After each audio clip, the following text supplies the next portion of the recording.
Welcome to Silent Queen's Rise. I'm glad you're here. Now let's get into the story. She was standing at the entrance of a country club in a dress she had ironed herself, holding a seating card with her name spelled wrong, when her husband leaned down and said, quietly, into her ear, "You don't have to stay for the whole thing. Nobody will notice."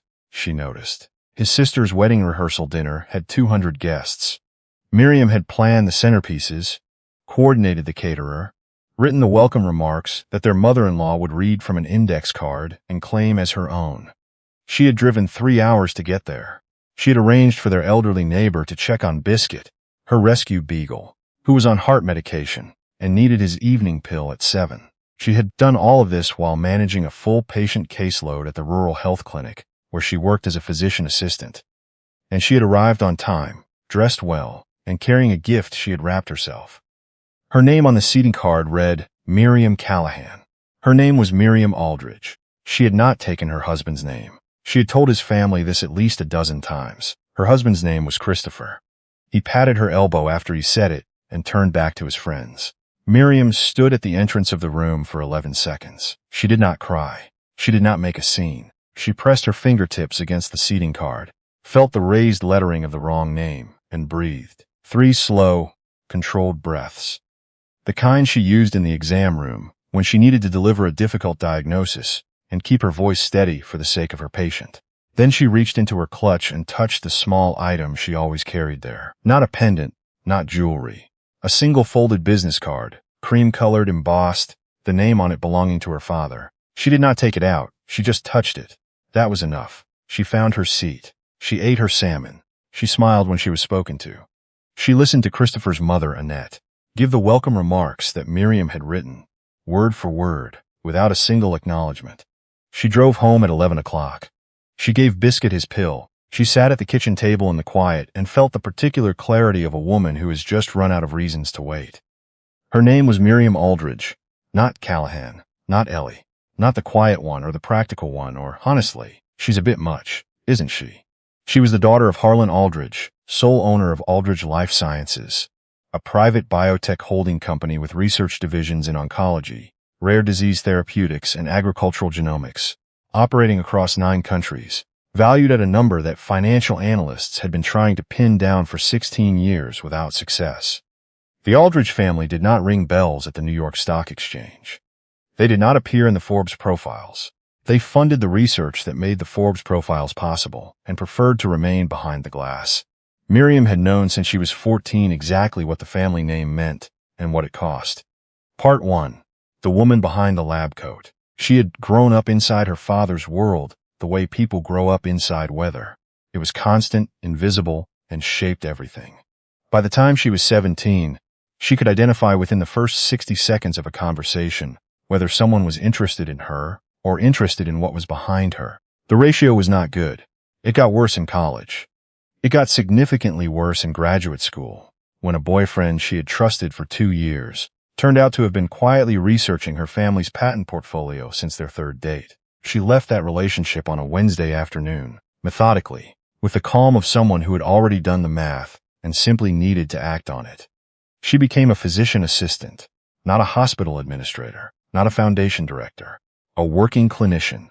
She chose a rural health clinic in a county where nobody had heard of Aldridge Life Sciences, because the Aldridge family built things for scientists and regulators, not consumers. She rented a house with a front porch. She drove a truck she had bought used. She wore her white coat to work and her jeans on weekends, and she kept her father's business card in her clutch, not as a reminder of what she had, but as a reminder of who she was when she wasn't carrying it. Her father, Harlan, had understood. He was a man of few sentences and considerable precision. He had watched his daughter navigate a childhood in which every friendship arrived with a cost attached, and had supported her decision to disappear into a version of herself that people might actually see. He told her one thing before she moved. The smartest person in any room is not the one talking. Remember that and let them figure it out on their own timeline. Miriam had carried that sentence for 11 years. She carried it into the clinic. She carried it into the bar where she met Christopher Callahan on a Saturday night after a 20-hour shift, during which she had diagnosed a 14-year-old with a condition 3 other providers had missed for 8 months. She carried it into the 4 years that followed, and she would carry it out the other side. Part 2. The Husband. Christopher Callahan was a regional sales director for a mid-size medical device company. He was the kind of handsome that made other people do the work for him. Good bone structure, easy laugh, a confidence that presented itself as warmth, until you had known him long enough to notice that it was at its center, a performance for an audience he was always imagining. He made good money. He believed the money was a reflection of something essential about him. Miriam had applied her usual assessment when she met him. The results were unusually unclear. Christopher did not ask about her family. He did not Google her. Or if he did, he found nothing. Because there was nothing to find under Miriam Aldridge that pointed toward anything except a physician assistant with a good reputation and a clinic full of patients who remembered her name. He remembered what she told him. He called when he said he would. He drove 2 hours to bring her soup when she had the flu, which she told him was unnecessary, and which she privately cataloged as evidence. She watched him for 2 years. She watched how he handled being passed over for a promotion. She watched how he spoke about his ex-girlfriends, none of whom had done anything worse than eventually expecting him to be consistent. She watched how he treated her colleagues at the clinic, who were, to his credit, charmed by him. He was not exceptional, but he appeared in those 2 years to be someone who might grow into the space a life together required. She decided to trust the evidence she had collected and stop waiting for perfect. They married in year 3. Small ceremony. Her father came and sat in the front row and said almost nothing, and gave a toast of exactly 2 sentences that made 3 people cry. Christopher's toast went on for 8 minutes. It was mostly about Christopher. Miriam filed this. She moved on. The marriage settled into a shape she had not predicted. Christopher traveled for work 4 days a week. In the gaps between his travel, he occupied the house the way a houseguest occupies a hotel, using the amenities, generating laundry, making no contribution to the systems that kept everything functional. Miriam ran everything: the mortgage, the utilities, the grocery orders. The vet appointments for Biscuit, who had been diagnosed with early-stage dilated cardiomyopathy 6 months after they brought him home, and who required a daily medication schedule, quarterly echocardiograms, and more logistical coordination than most people applied to their taxes. The dinner parties she planned and cooked for, because Christopher's professional network needed to be maintained, and he did not know how to make a grocery list. The quarterly visits from Annette, Christopher's mother, which required Miriam to prepare the guest room, stock the refrigerator with the specific things Annette liked, and absorb 3 days of soft, targeted commentary on everything, from the thread count of the guest towels to the hours Miriam kept at the clinic. "You work so much, sweetheart. I hope Christopher doesn't feel neglected." Miriam worked 50 hours a week, saving the lives of people who drove 45 minutes to see her because she was the only provider within range. She offered more coffee. Christopher noticed none of it.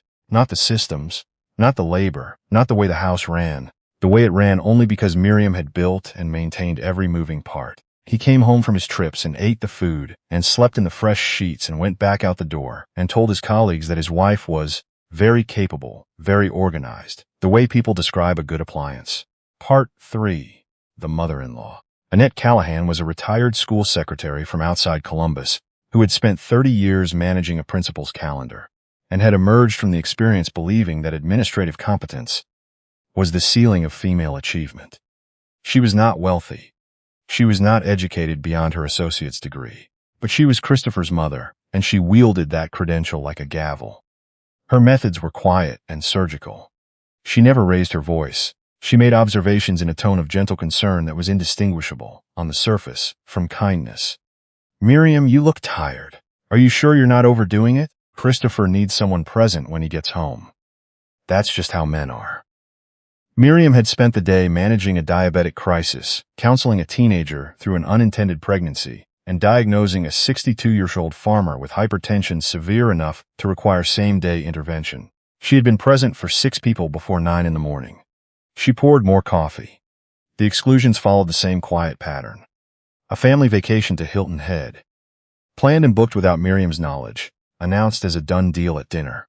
A group text that Miriam was added to 2 months late, in which photos and plans and inside jokes had accumulated without her.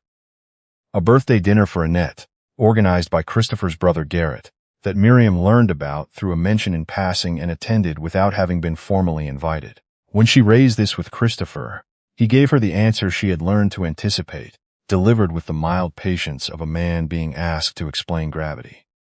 "That's just how my family works. Don't make it a thing, Mir." He said this while eating the dinner she had cooked after a 9-hour clinic shift, sitting at the table she had set, in the house she managed, while Biscuit took his evening pill that she had placed beside Christopher's water glass as a reminder, and Christopher had ignored, and she had administered herself. He said it and reached for the salt and turned back to his phone. Annette had an ally in Garrett's wife, Suzanne, whose particular talent was the compliment that wasn't. "Miriam is so self-sufficient," Suzanne would announce at family gatherings. "Honestly, Christopher, you married yourself a whole operations department. You're lucky." A whole operations department. Miriam absorbed it. She added it to the ledger she kept in the part of herself that none of them could access. Part 4. The Discovery.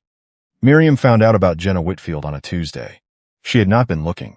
She had been reorganizing the home office because she was applying for a grant on behalf of the clinic and needed a specific folder from the filing cabinet she and Christopher shared. Behind the folder, tucked into the back of the drawer, she found a printed hotel confirmation. 2 nights, a resort on the Georgia coast. The dates were a weekend 2 months prior, when Christopher had told her he was at a sales conference in Atlanta. The confirmation was for a standard double room. The guest name was Christopher Callahan +1. Miriam held the paper for 30 seconds. Then she filed it behind her grant folder. She finished her application. She fed Biscuit. She made dinner. She set the table. She did not confront Christopher. She began to document. Over the following 5 weeks, she assembled the picture with the same methodical attention she brought to a complicated case. Credit card records, to which she had access as a joint account holder, showed recurring charges at a restaurant 40 minutes from their house on weekday evenings when Christopher claimed late client calls. Calendar entries, synced to the shared home calendar she maintained, showed gaps she had not previously examined, because she had trusted him enough not to. One Friday afternoon, she sat in her truck across the street from the restaurant and watched Christopher arrive with a woman in a pale yellow coat, who kissed him on the cheek before they went inside. The woman was Jenna Whitfield. Miriam looked her up that evening. 34. Corporate recruiter. Attractive in the uncomplicated way of someone who had never needed to be anything else in a room. She had a public Instagram account, full of brunch photos and weekend travel and captions that used the word manifesting without apparent irony. Miriam documented everything: dates, locations, photos taken from a distance. She organized it into a folder on a cloud drive that Christopher did not know existed, accessed through an email address he had never seen. She cross-referenced every entry. She updated it weekly. She did not cry. She did not confront him. She felt something settle in her, not anger, but resolution, the slow, decisive closing of a case. She had left her family's name and her family's wealth, and built a life designed to be seen clearly. And she had been seen only as useful. She had been managed, scheduled around, and now replaced in private while being maintained in public, as the woman who kept the house running. Her father had told her to let them figure it out on their own timeline. She was about to accelerate the timeline. Part 5. The rehearsal dinner. The seating card was not the first incident. It was the last. The invitation to Garrett and Suzanne's wedding had listed her as Christopher Callahan and guest. Miriam had noted this and said nothing. The rehearsal dinner seating card spelled her name wrong and assigned her to a table at the far end of the room, away from Christopher, beside Annette's book club friends, none of whom knew her, and all of whom spent the evening asking what it was like to be married to someone in sales. Christopher had told her she didn't have to stay for the whole thing. Nobody would notice. She had stayed for the whole thing. She had written the welcome remarks that Annette delivered. She had coordinated the centerpieces after the original florist fell through 3 weeks before the event. She had arranged the dietary accommodations for the 11 guests with restrictions because Suzanne had sent her the guest list and asked, without compensation or acknowledgement, if Miriam could just handle the food stuff. At the end of the evening, Christopher found her by the coat check and told her she had seemed a little distant tonight. Miriam drove home in silence. She gave Biscuit his pill. She sat on the front porch for a long time, listening to the night sounds of the neighborhood, and felt the specific bone-deep clarity of a woman who has just counted the cost of a thing and found it to be exactly as high as she had calculated and not worth paying anymore.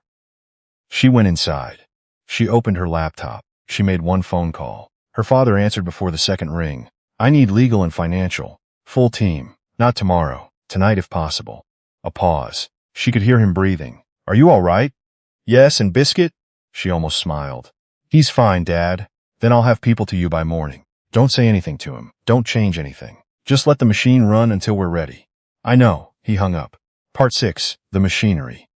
Miriam did not leave that night. She stayed in the house, in the bed, because her father's attorney had advised that maintaining the status quo for 48 hours would be useful for documentation purposes, and Miriam understood the logic, even when the logic required her to make Christopher's coffee in the morning and hand him his travel bag when he left on Monday for his next sales trip. She handed him the bag. She kissed him on the cheek. She watched him drive away. Then she sat at the kitchen table with her second cup of coffee and began the organized process of separating her life from his. By Tuesday morning, 3 things had already happened. First, an attorney Miriam had retained through her father's legal team had filed the preliminary documents for a divorce petition.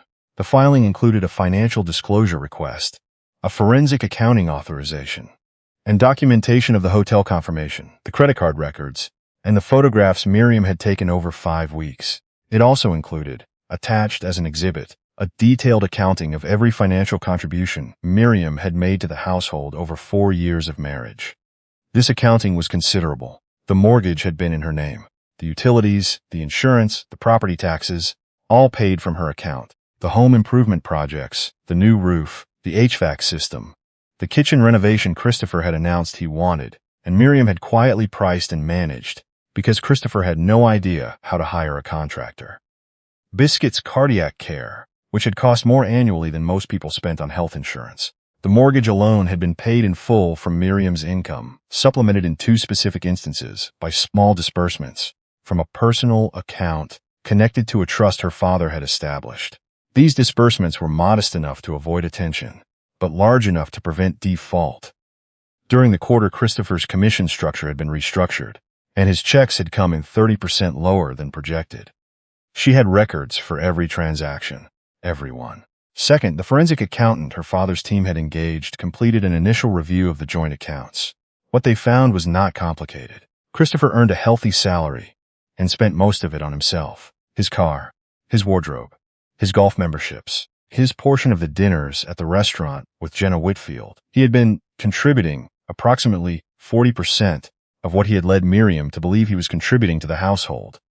A discrepancy she had accommodated for years by quietly adjusting her own contributions, without saying anything, because she had been raised to solve problems, and had not yet decided that this particular problem was his to carry.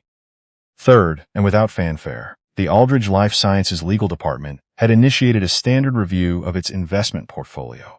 This review noted, among other holdings, that a fund managed by the Aldridge family office held a significant position in the medical device company, where Christopher served as regional sales director. The position was not controlling, but it was large enough that a change in investment strategy would be noticed. Miriam did not direct the review. She was informed of its results, as she was informed of all material developments in her family's holdings, and she noted the information in the same way. She noted everything, accurately and without comment. She did not use it. Not yet.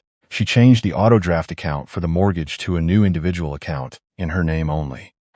She called the vet and updated the account contact for Biscuit to her personal cell number. She changed the password on the home management app she had built for the household, the color-coded system that tracked every recurring payment, maintenance schedule, subscription, and service provider they used.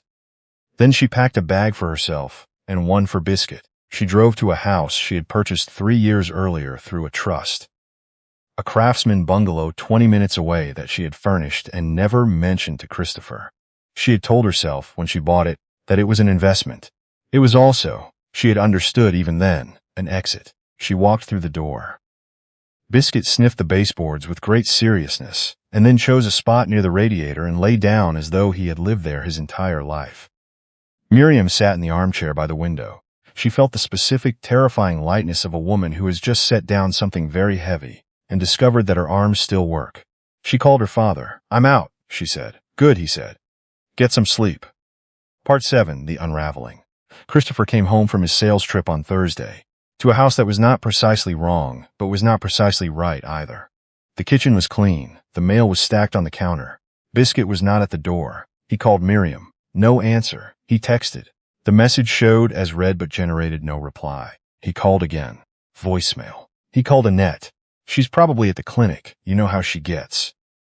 She was not at the clinic. Miriam had arranged a temporary coverage schedule with a colleague who knew only that she had a family situation requiring time away.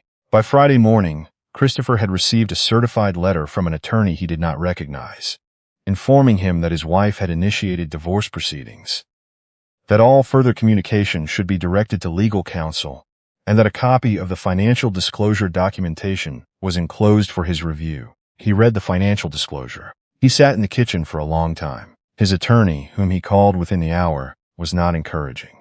She has 4 years of records, Christopher. Every mortgage payment, every utility bill, every repair, every vet invoice. She has bank statements showing the gap between what you were contributing and what you said you were contributing. She also has hotel records and credit card statements and photographs. What exactly is your position here? Christopher did not have a position. He had a sports car and a golf handicap and a growing awareness that the floor he had been standing on was not, had never been, his floor. Week 1 without Miriam. The mortgage payment bounced. The auto draft had changed. Christopher did not know the mortgage servicer's name, or the account number, or the login credentials for the portal. He spent 2 hours on hold and was disconnected twice. Week 2. The utilities. The gas bill went unpaid because Christopher had never been the one to pay it and did not know it was due or where to send it. The internet went out.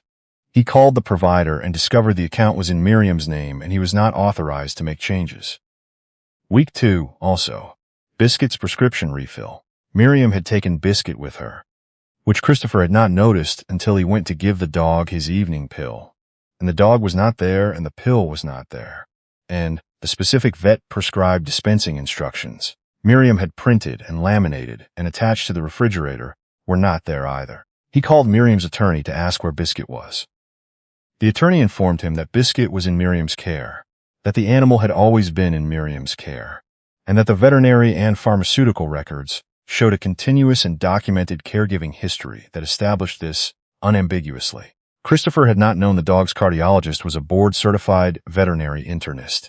He had not known Biscuit had a cardiologist. Week 3. His company announced an internal restructuring. His sales territory was being realigned. 3 of his largest accounts were being reassigned as part of the new model. His commission projections for the next 2 quarters dropped by a number that, when he sat with it, was larger than he had expected it to be. Week 4. Annette came to help. She stayed 12 days. During those 12 days, she opened the household files that Miriam had kept in the home office, the color-coded binders, the spreadsheets, the automated payment calendar, the insurance policy folder, the appliance maintenance log, the contact list of every service provider they had ever used, each entry including the person's name, their direct line, and a note about what they had done and when and what it cost. Annette stood in the home office for a long time.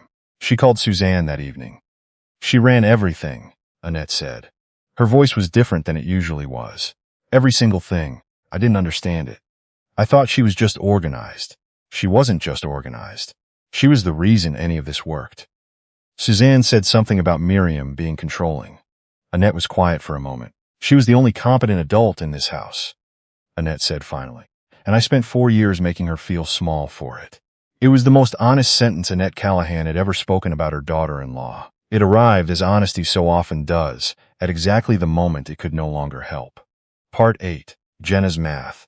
Jenna Whitfield lasted 7 weeks after Miriam left.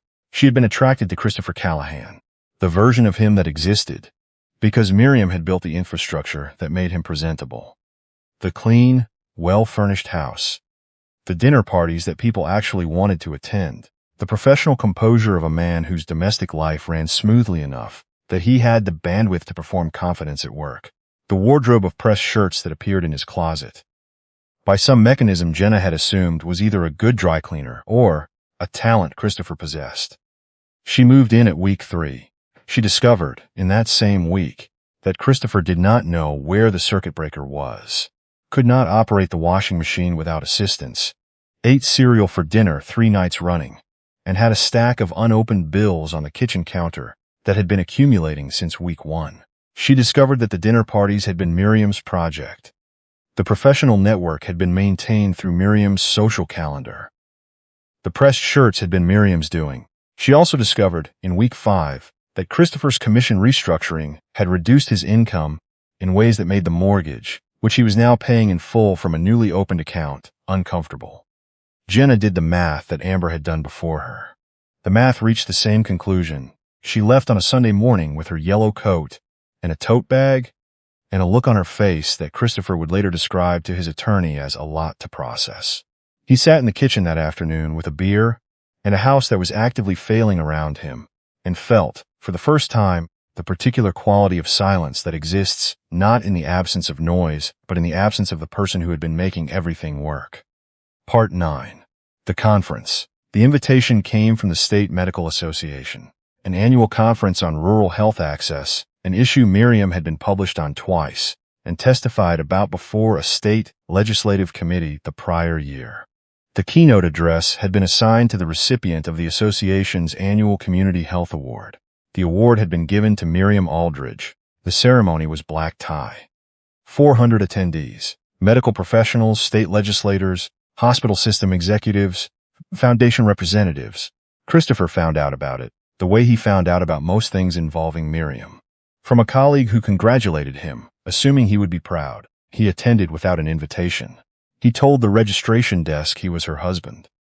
They found his name on the guest list because Miriam had not removed it, not to be cruel, but because she had known he might come and she had wanted him to see. She arrived without announcement. She was not the woman he had driven to the rehearsal dinner. The practical ponytail was gone. The careful, neutral expression she had worn for 4 years was gone. She wore a deep green dress that was understated in the precise way that money makes things understated. Not decorated, but cut, and cut perfectly. The small pendant she always wore, a miniature compass rose in gold, the one her father had given her at her medical school pinning ceremony, sat at her collarbone. She walked into the room the way she walked into a difficult case, with complete information and a plan. Annette saw her first, from across the room where she had positioned herself beside Christopher. Annette's face did something complicated, and then went still. Christopher saw her next. He watched her move through the room. He watched the people approach her. Not the way people approach a physician assistant from a rural clinic, but the way people approach someone they have been wanting to meet. He watched a state senator shake her hand with both of his. He watched the hospital system CEO seek her out specifically. He watched the event coordinator usher her toward the head table. He looked at the program in his hand. Keynote and award recipient, Miriam Aldridge, PC, Community Health Initiative Chair, Aldridge Life Sciences Foundation.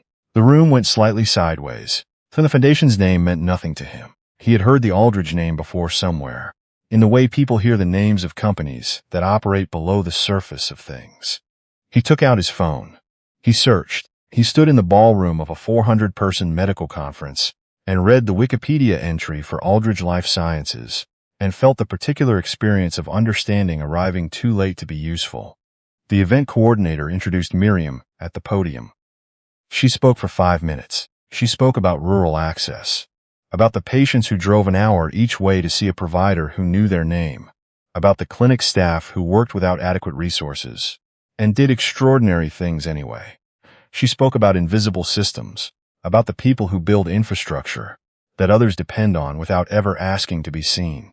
She spoke about what happens when those people decide to stop being invisible. She did not look at Christopher. She did not need to. Everyone in the room who knew the Callahan situation, and several did, understood exactly what they were hearing. They were hearing a woman who had been called a little distant at her brother-in-law's rehearsal dinner stand at a microphone and explain, without raising her voice or mentioning his name, that she had been building cathedrals in the background while he misread the seating chart. She returned to her seat. Christopher moved through the crowd toward her.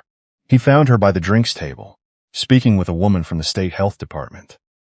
He waited. He stood there, in his suit, holding his program, until the conversation ended, and Miriam turned and looked at him with the expression she used when a patient presented with something she had already diagnosed and was now waiting for them to catch up. "Miriam," he said. "I didn't know." She looked at him for a moment. "I know you didn't," she said. "That's not the part that's difficult to forgive, Christopher. The difficult part is that you were my husband for 4 years and you never once asked. You weren't incurious about interesting things. You were curious about deals and golf and yourself and how your dinner tasted. You were married to a person, and you treated her like a feature of the house. She paused. I was not a feature of the house. She picked up her water glass. The divorce will be finalized in approximately 90 days, she said. My attorney will be in touch about the remaining property items. Good night. She turned back to the room. She did not look at him again. Part 10. The withdrawal completes. The weeks after the conference resolved what had already been set in motion. Christopher's restructuring became a demotion. 2 of his remaining major accounts were moved to a colleague who had been outperforming him for 8 months. The medical device company was undergoing its own internal pressures, including a shift in its largest institutional investor's position, a shift that had originated in a portfolio review that nobody in Christopher's sales division would ever connect to a biotech holding company with a quiet family office and a daughter who had once signed a mortgage in her name alone. Miriam had not directed that shift. She had been informed of it as a stakeholder and had neither endorsed nor opposed it. The market moved. The market often moves. The house sold in 3 weeks. The equity, by the terms of the financial disclosure, was allocated in proportion to demonstrated contribution. Miriam's attorney had the documentation. Christopher's attorney could not dispute it. Annette left a voicemail. 8 minutes. She used the word sorry twice, and the word family 9 times, and the word misunderstanding 4 times. She did not name a single specific thing she had done. Miriam listened to it once. She saved it to a folder on her desktop labeled Archive, and did not open it again. Suzanne sent a text. It said, Hey Miriam, I know this has been a tough time for everyone. I've actually been developing a wellness initiative, and I wondered if the Aldridge Foundation takes unsolicited proposals. Miriam read it. She typed 1 sentence. Please submit through the Foundation's public grant portal. Review cycles are quarterly. She sent it and put her phone down. The woman who had been called a whole operation department had just assigned Suzanne to the queue with everyone else. Christopher called once. His attorney relayed the message. He wanted to know if there was a possibility, after everything, of a conversation. Not reconciliation, just a conversation. Miriam was in the backyard of the bungalow when she heard this. It was a Sunday morning. Biscuit was lying in a patch of sun on the back steps, his medication given, his follow-up echocardiogram scheduled. His small body relaxed in the particular way of animals who have decided they are home. She looked at her dog. She looked at the yard, which she was slowly converting into a garden.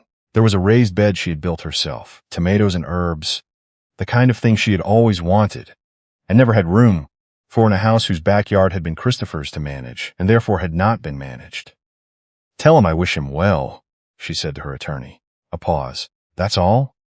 That's all there is, she said. Part 11. The Compass. On a Saturday in October, 14 months after the rehearsal dinner, Miriam sat on the back steps of the bungalow with a cup of coffee and a patient chart she was reviewing before Monday's clinic. Biscuit was in his sun patch. The tomatoes had come in well. Her father was arriving for lunch, driving himself, which he always did despite having a driver available, because Harlan Aldridge considered driving himself a form of dignity. She heard his truck in the driveway. He came around the side of the house, the way he always came around to the backyard, without knocking, because he considered the backyard a place that did not require announcing. He sat in the other chair. He looked at the garden. He accepted the coffee she poured. They were quiet for a while in the way that people are quiet when there is nothing urgent to perform. You look different, he said eventually. I feel different. Better, she considered it. Cleaner, she said. He nodded. He understood that word. Biscuit got up from his sun patch and moved to lie at Harlan's feet, which he did with everyone he trusted and no one else.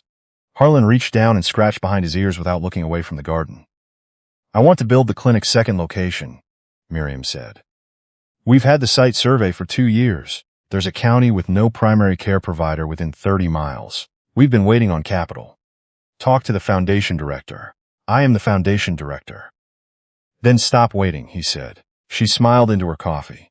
She thought about the rehearsal dinner, the seating card with the wrong name, the way Christopher had told her nobody would notice, the way she had stood at the entrance for 11 seconds and breathed.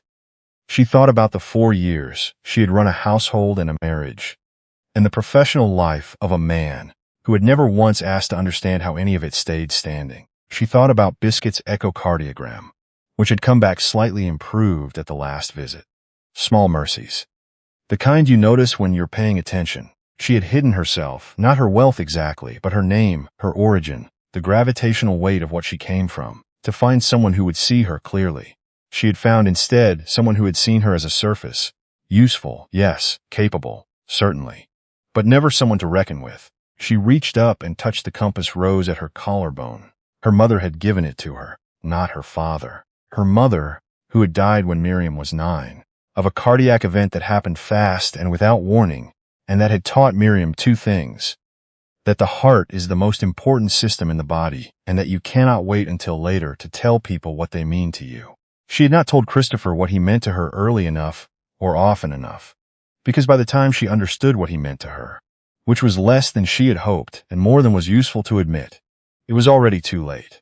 She had told her father. She had told Biscuit in the way you tell dogs things, which is by showing up consistently and keeping your promises. She had told her patients in the way you tell patients, which is by being the kind of provider who remembers their names and their children's names, and the specific fear that lives behind their eyes when they sit on the exam table and wait for you to tell them the thing they most need to know. That was what she had. That was what she had always had. Not the name, not the money, not the institutional investor position that had moved like a slow tide through Christopher's professional horizon. The ability to hold the room together and know, when it was time, exactly how to leave it. She set down her coffee. She looked at the garden. She picked up her chart. The quiet ones, her father had told her, are not always the weakest. Sometimes they are the ones who built the room. And when they walk out, the walls discover, for the first time, what they were actually made of. Miriam Aldridge, PAC, Foundation Director, daughter of Harlan, person of precise records and patient hands, and a compass rose at her collarbone, had built the room. She had walked out, and she was not going back. If this story stayed with you, share it with someone who needed to hear it. At Silent Queens Rise, we tell stories about the women who build in silence and the moment they decide they've been quiet long enough. The next one is already waiting for you.